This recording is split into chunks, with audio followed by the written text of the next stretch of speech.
The drunken parties, the cheap white wine, the furious quarrels, and always, always the bitter, sullen face of the boy brooding over his work.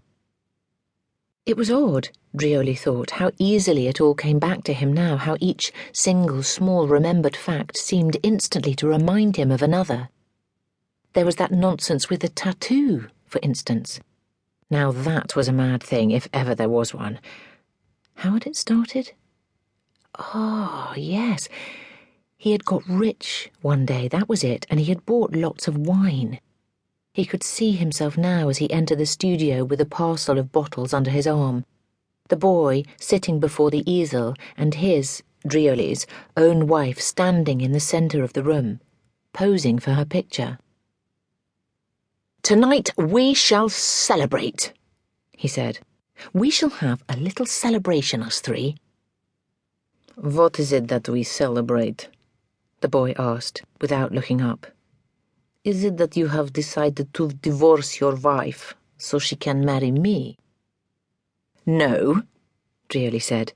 "We celebrate because today I have made a great sum of money with my work." "And I have made nothing.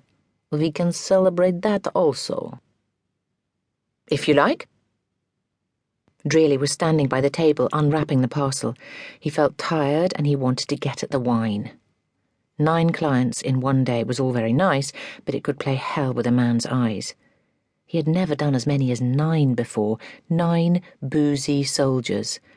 And the remarkable thing was that no fewer than 7 of them had been able to pay in cash. This had made him extremely rich. But the work was terrible on the eyes. Drioli's eyes were half closed from fatigue, the white streaked with little connecting lines of red. And about an inch behind each eyeball there was a small concentration of pain. But it was evening now, and he was wealthy as a pig, and in the parcel there were 3 bottles, 1 for his wife, 1 for his friend, and 1 for him. He had found the corkscrew and was drawing the corks from the bottles, each making a small plop as it came out. The boy put down his brush.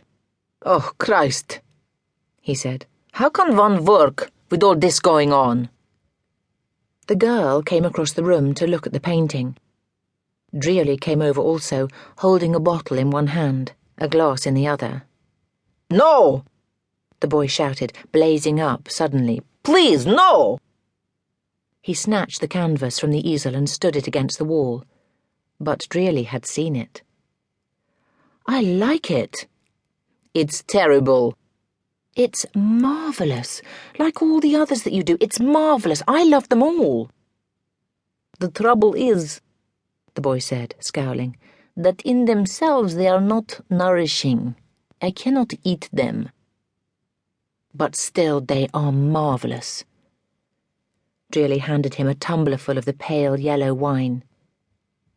"Drink it," he said. "It will make you happy." Never, he thought, had he known a more unhappy person, or one with a gloomier face. He had spotted him in a cafe some 7 months before, drinking alone, and because he had looked like a Russian or some sort of an Asiatic, Drioli had sat down at his table and talked. "You are a Russian?" "Yes." "Where from?" "Minsk."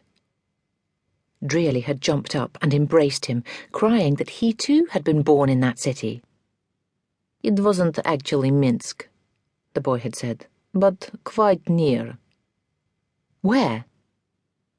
"Smilovici, about 12 miles away."